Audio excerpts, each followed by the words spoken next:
Hello everyone, how are you? I'm not really sure if I can call this a movie review because it's more of a discussion of the themes and the lessons in this particular movie. But today I'd like to briefly talk about the movie Good Fortune. It's actually a recent movie which came out just this October 2025. It's starring Keanu Reeves, Sandra Oh, and Aziz Nasir. So it's a comedy, and spoiler alert, to briefly summarize the plot. Um, we have Arj. He is a, I believe, a second generation Indian American.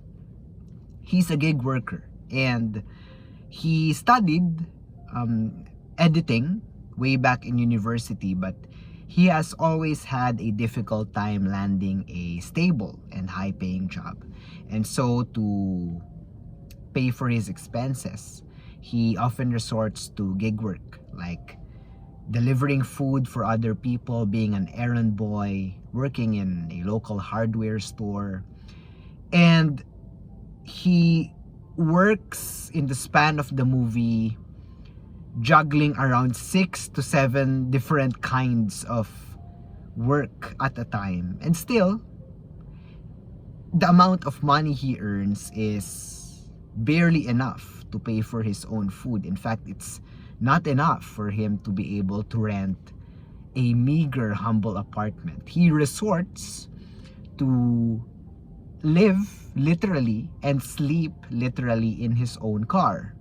And to make matters worse, eventually his own car, his own home, gets towed because he is also unable to pay for the mounting parking tickets for his vehicle. That is how basically miserable his life is, how his life became.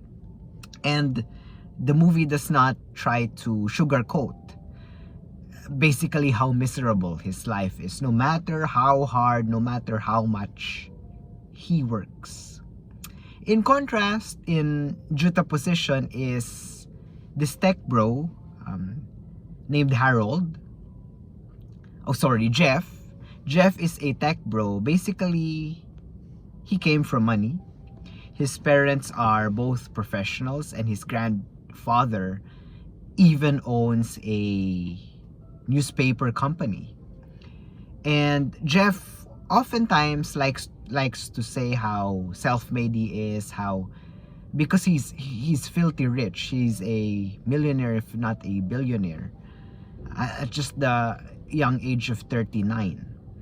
And he often likes to say how self-made he is, when in fact he barely realizes how the money he used and uses to invest, because basically he runs a venture capitalist firm together with his other rich friends and colleagues.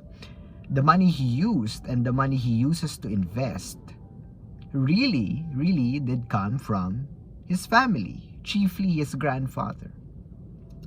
And this rather inept but well-meaning angel, Gabriel, played by Keanu Reeves, switches up their lives in an attempt to show Arj that being wealthy, being materially rich is not all it's up to be. However, his plan of switching their lives eventually backfires because Arj does solve most of his problems because of wealth, because of money. In fact, when he became wealthy, this actually did not deter his relationship with the girl he was eyeing. He was able to provide a home for his father, who is also a struggling Indian immigrant. He was able to provide a home for his best friend from the streets who was previously homeless. And I think it's a good point that the movie makes because, number one, it doesn't attempt to glorify, to put on a pedestal the hardships of the poor, of the marginalized. It doesn't paint a picture of resilience, of finding beauty in your poverty, because we all know that's bullcrap. Although if you grew up in the 90s, you will remember that there are actually a lot of movies and a lot of books and literature which tried to pacify the anger of the poor by putting them in a fake pedestal of resilience, painting them in a picture of hope. And mind you, this picture is and was painted by the rich. And secondly, this movie also does not try to hide the fact that no matter how sad or whatever your problems are, if you have money, if you are wealthy, that actually can, and it does, make your life so much easier compared to if you did have the same problems but you were poor, but you were not wealthy. It does not try to hide that fact that wealth does make your life much more comfortable. And eventually the conclusion, which I think is an apt conclusion for a movie which is tackling a rather sensitive, philosophical, and realistic problem, is eventually Arj thus agreed to switch back to his old poor life. And what he says to Keanu Reeves, to the angel Gabriel, is, sure, my previous life was very hard. I was very poor then. But I'm ready to give it one more try. Because I love life.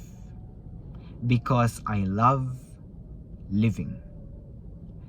And this is an interesting point because Arj, and ergo the movie, doesn't try to beautify, to mask the ugliness of being poor, the ugliness of sheer raw poverty. It is ugly. It is bad to be poor.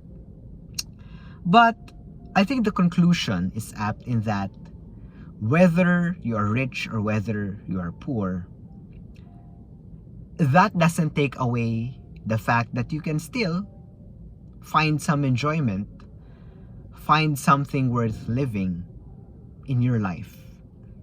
Sure, wealth may make that so much easier, but that's not exclusive for the wealthy. You can still find something worthwhile in your life, even if you have barely nothing. To find enjoyment in life, no matter what your life is in the present. And also, the movie as a whole paints a picture of life not as a static entity, but rather as something that is constantly evolving. Because Arj previously thought that he's stuck living this kind of poor life for the rest of his life. However, eventually towards the end of the movie, and again, spoiler alert, he does quit one of his low-paying blue-collar jobs because of the horrible work conditions.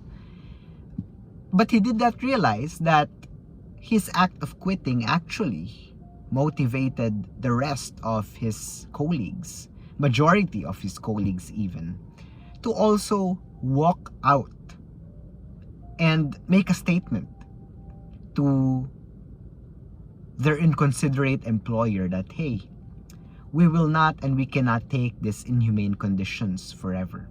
You better shape up in one form or another. I think that's a beautiful conclusion to this movie.